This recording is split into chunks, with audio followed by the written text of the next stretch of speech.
Oldenaki here with another Destiny Forsaken video, and this is the week 11 Ascendant Challenge, and it is for those of us that are jumping impaired, namely me. And I am running this with my Warlock. It really doesn't matter which version of the Warlock I use, other than the fact that I do have my mobility set high, which helps in the jumping. Now in this particular Ascendant Challenge, we won't be jumping up, we'll be jumping down.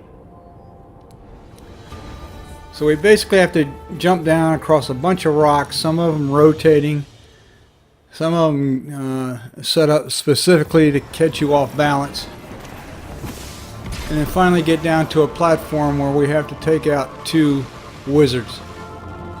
Now the first thing I'm doing here is I'm going to go show you where Petra is.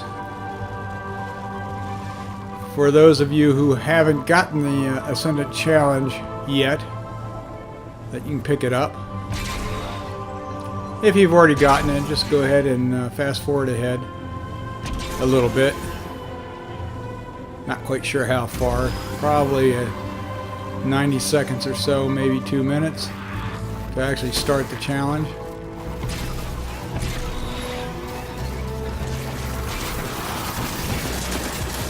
So you just follow this path and we'll get to Petra.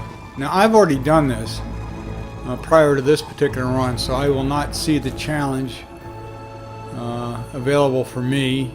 It'll show it as already done. Fighting the good fight, I see. As you can see, all the weekly kind of stuff up there I've already grabbed, and you either grabbed it to do it, or grabbed it, have it done. But while I'm here, I might as well pick up the It'll dailies. serve you well. I thought you might like that one. Okay. Now what I'm going to do is fast travel back to our initial spawn, because the Ascendant Challenge is right around here. It is the Lost Sector, right by the initial spawn. I'm reading a spike in sterile neutrinos. Watch for Now that's a public event coming in. Ignore that unless you need to rally to the flag to get ammo. And I suggest that you do. I am using my newly won Thunderlord, which really works well at the end of this challenge. So first thing we want to do is I'm going to run down here a little bit through the Lost Sector. And before we get to the Dreaming Shore, if you will, go ahead and activate a tincture of Queen's Foil. Hopefully you have one. Alright, and that will set up the rift. And now we just got to run by all the guys here. Don't worry about the booby traps. They won't hold you up. And right to the right of the final entrance there is the rift that gets you through. Alright, so now we're going to start jumping. And what I do here in every case is I'll jump and then execute my second jump, maybe kill it, maybe not, and then use it again if necessary. Alright, so what we're doing right now is we're just following Toland down. There are several eggs in here, but you need a bow to take them out to get the rewards, and I don't have a bow, so I'm not even going to bother. Alright, notice how I'm using my jump. Jump, and then engage the second jump to glide.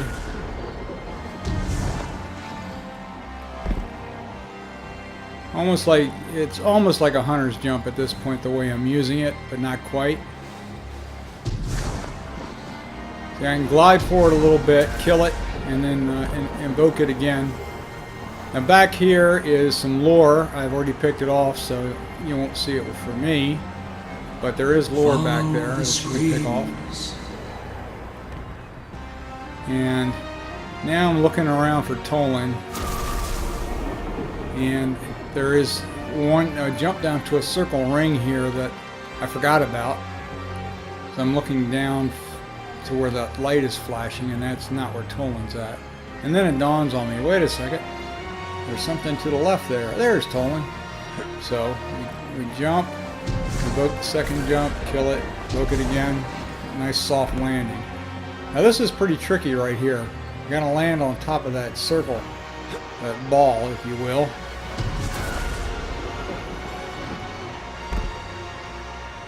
Alright, and then jump straight down. You can see Toland below us. Now I'm kind of angling back towards the back side of this in case I slide. I don't slide off.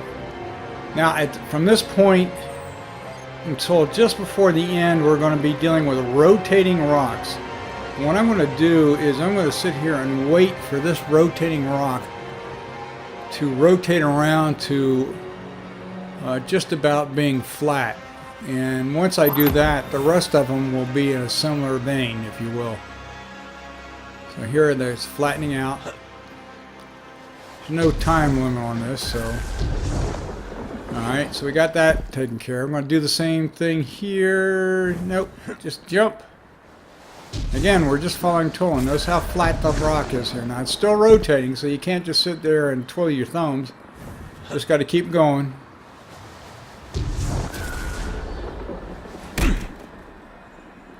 Get up to the edge, see where we got to go next. Now this rock has already rotated over, so I'm going to try to catch the edge. Like so. Good. And then down to the next. You see that little ring below us? That's the next to last jump. Actually, there's one more rock that we have to deal with right there. Now the reason I call this jumping impaired is because my advanced age, my reflexes are nowhere near what they used to be, so unlike the young bucks, I can't react quickly to things.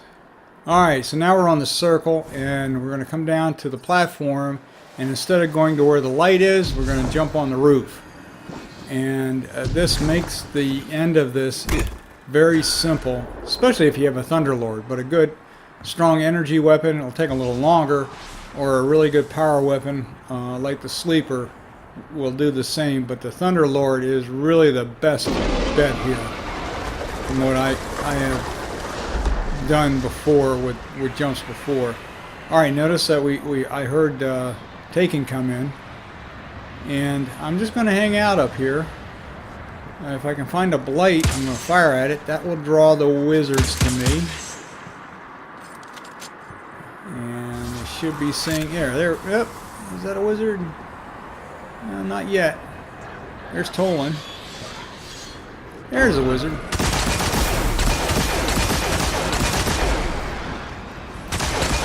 And I'm not emptying the clip. I'm just kind of sporadic firing. Drop the overshield. Get some damage going. Reload when the wizard disappears.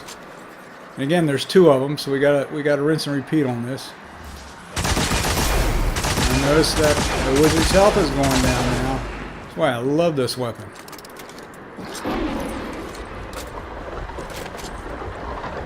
So hopefully you've done the Amanda Holloway quest steps to get it. If not, I highly recommend that you do.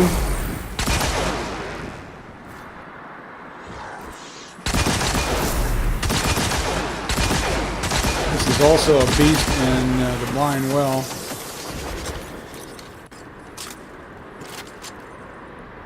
Which means at some point they'll probably nerf it. I haven't really used it too much in Crucible because I don't play too much Crucible.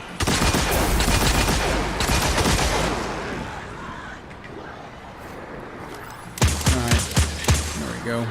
Get their attention by firing into light. And there we go. One of the wizards is down. I still got plenty of ammo here.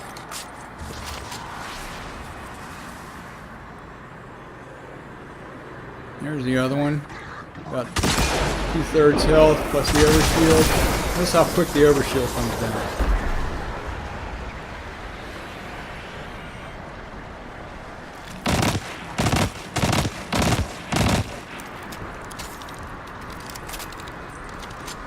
Come on. Come on out. Come on out and play. There it is. Oh, it's got a phalanx as a bodyguard. Phalanx is nomad. Just about done. Once we get both wizards down, all the ads that were down below, which we never saw here because we were up top, disappear. The chest will appear. Now I'm not going to get anything out of this because I've already run it. And the Ascended Challenge would pop as well, which won't happen for me since I've already gotten it. And then we just run through the rift here. And then we're back out. And sometimes you'll jump out and all the screebs will be around you, which is really interesting. So might, either immediately go to orbit or just run by him and get in here. This is a fairly safe area right here, so I'll go back to orbit. And that's it. That's the week 11 Ascended Challenge for the Jumping Impaired. Hope you enjoyed it. I hope this helps. This is Old Anaki signing off. Take care, everybody.